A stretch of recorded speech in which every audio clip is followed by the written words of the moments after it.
Sebetulnya kerjasama yang dilakukan pemerintah Jepang Indonesia ini sudah jauh-jauh tempo hari sejak Indonesia baru saja merdeka loh guys. Meskipun memang dulunya Jepang pernah menjadi penjajah di negeri ini, Jepang ini menempati posisi pertama sebagai negara yang memberikan bantuan pembangunan terbanyak loh guys saat Kaisar Reiwa, yaitu Bapak Naruhito baru menjabat pada tahun 2019 dan Pak Jokowi menjabat pada periode kedua di Indonesia. Bapak Naruhito ini melakukan kunjungan kerja pertama luar negerinya sejak tahun pertamanya menjabat ke negara Indonesia pada tahun 2023. Pemerintah Jepang juga membantu Indonesia pada proyek MRT Jakarta 16 triliun rupiah pada fase pertama, 25,3 triliun rupiah.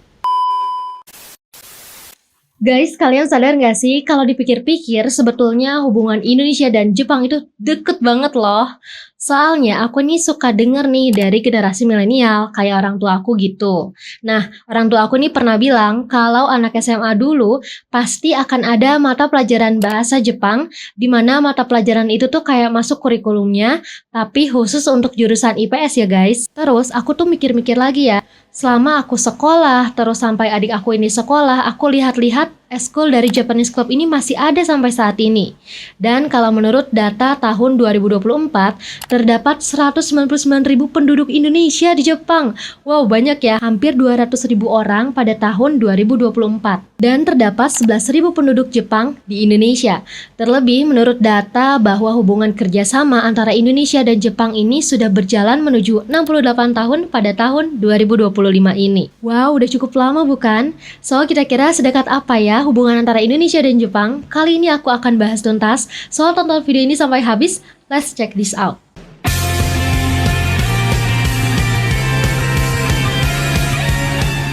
Asal minasang, welcome to Resides Channel. Hai, arigatou gozaimasu yang telah mengklik video ini. Jangan lupa untuk di like, komen, subscribe, dan share video ini ke teman-teman kalian ya. Yoroshiku onegaishimasu. Oke, pertama-tama aku akan membahas terkait sejarah hubungan antara Indonesia dan Jepang. Pastinya teman-teman udah juga nih kalau Indonesia ini pernah dijajah Jepang selama 3,5 tahun. Pada saat itu Indonesia belum terbentuk sebagai Negara Kesatuan Republik Indonesia, belum ada juga yang namanya Pancasila, pastinya juga belum ada sosok pemimpin yang diakui secara hukum pada saat itu.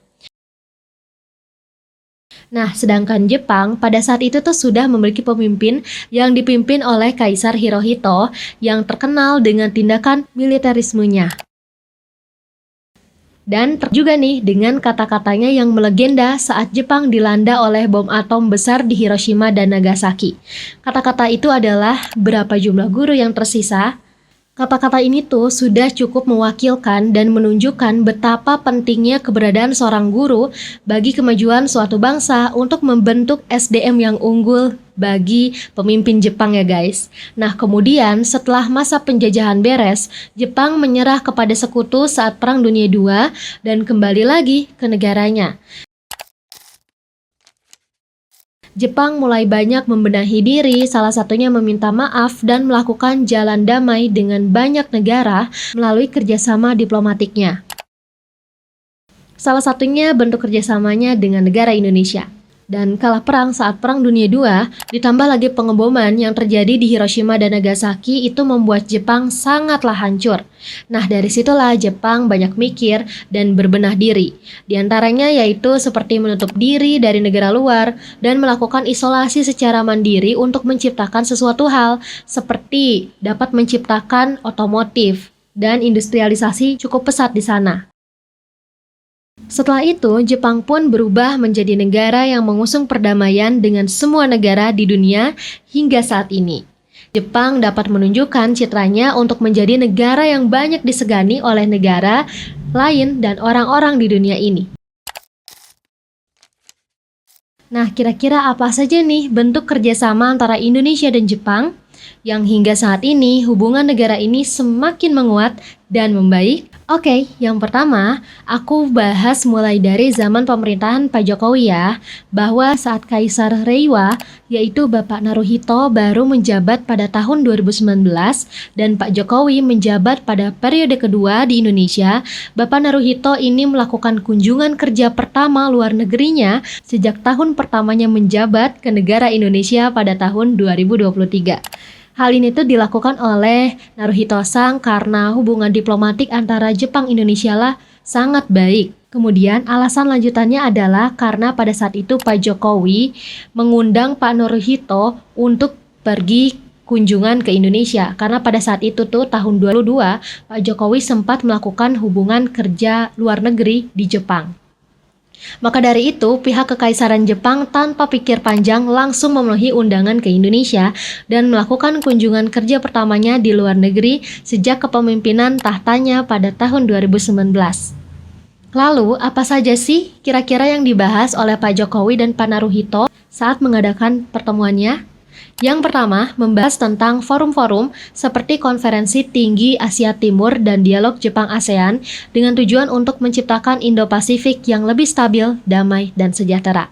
Kemudian yang kedua, di bidang pertahanan, bahwa pada tahun 2021 kedua negara ini sama-sama telah menandatangani kesepakatan transfer alat dan teknologi pertahanan dari Jepang ke Indonesia dan sebagian pasukan pertahanan Jepang mulai ikut pelatihan gabungan militer dengan nama Super Garuda Shield di Indonesia yang diberikan dari pihak Indonesia ke Jepang pada tahun 2022.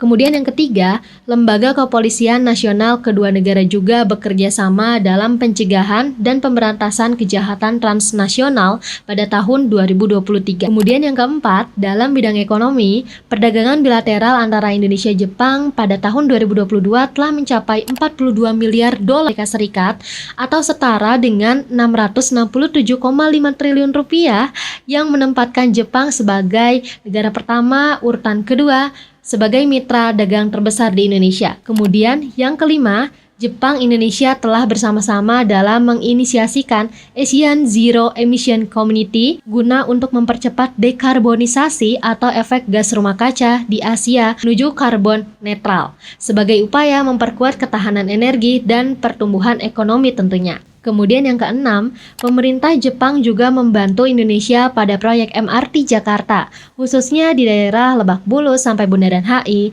dengan memberikan dana pinjaman sekitar 16 triliun rupiah pada fase pertama. Dan dilanjut pada fase kedua, yaitu stasiun yang menghubungkan Bundaran HI sampai dengan stasiun kota yang melewati 7 stasiun, dengan memberikan dana pinjaman uang sebesar 25,3 triliun rupiah. Kemudian, Ketua DPR RI Puan Maharani pun berharap bahwa hubungan diplomatik antara Indonesia dan juga Jepang kedepannya akan lebih berorientasi pada kepentingan masyarakat kedua negara, yang memungkinkan dampaknya akan lebih terasa oleh rakyat di antara kedua negara ini. Next, pada masa pemerintah saat ini oleh Pak Prabowo Subianto, kira-kira apa saja ya hubungan kerjasama antara Indonesia dan Jepang? Sebetulnya proyek kerjasama yang dilakukan oleh Pak Prabowo dengan Pak Naruhito itu masih dilanjutkan dari program-program Pak Jokowi. Namun ada beberapa tambahan nih. Apa saja sih? Yang pertama, pada program makan bergizi gratis yang selalu dicanangkan oleh Pak Prabowo yang berada di bawah tanggung jawab lembaga pemerintah Jepang, yaitu Japan International Cooperation Agency. Salah satu upaya pemerintah Jepang kepada Indonesia untuk mendorong program MBK ini adalah dengan mendorong swasembada pangan melalui program memperluas sawah dan irigasi untuk menghindari Indonesia mengimpor dari negara lain seperti Thailand. Kemudian yang kedua, proyek yang berkaitan dengan pengurangan resiko bencana erupsi. Building ini tidak pernah terpikirkan sebelumnya.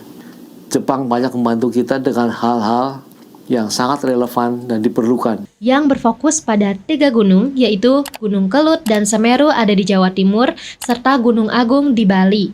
Proyeknya itu dilakukan Jepang untuk melakukan transfer teknologi beserta para pakar Jepang, serta akan dibangun pusat teknis Sabo atau teknologi cegah sedimen tanah yang dibangun dengan dana bantuan dari pemerintahan Jepang.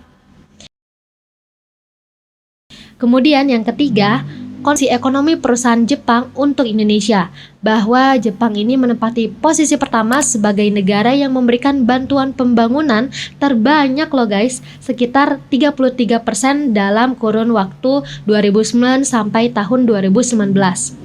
Belum lagi kontribusi perusahaan Jepang terhadap PDB Indonesia yang cukup meningkat dari yang tadinya 52 miliar US dollar pada 2015 menjadi 85,9 miliar US dollar pada tahun 2018. Kemudian Jepang juga menjadi investor FDI atau penanaman modal asing secara langsung terbesar kedua sebanyak 31 miliar US dollar. Kemudian yang keempat, dalam hal pendidikan dan pekerjaan, bahwa kini anak muda yang menimba ilmu di Jepang naik menjadi 1,8 kali lipat, serta pelatihan pekerjaan untuk peningkatan teknis keahlian orang Indonesia sebanyak 130.000 peserta yang dilatih dan di Jepang. Oke, itu saja guys informasi yang aku sampaikan hari ini. Sebetulnya kerjasama yang dilakukan pemerintah Jepang Indonesia ini sudah jauh-jauh tempo hari sejak Indonesia baru saja merdeka loh guys. Meskipun memang dulunya Jepang pernah menjadi penjajah di negeri ini, namun semua ini telah berubah dan bertransformasi menjadi kemitraan strategis yang saling menguntungkan. Salah satu peran Jepang terhadap Indonesia sejak awal kemerdekaan adalah bahwa Jepang menjadi salah satu negara yang mengakui kedaulatan Indonesia pada tahun 1950, kemudian pada tahun 1960-an, Jepang menjadi salah satu mitra dagang terbesar di Indonesia, belum transfer teknologi, infrastruktur, pendidikan kebudayaan, industri kreatif, dan juga pertahanan keamanan.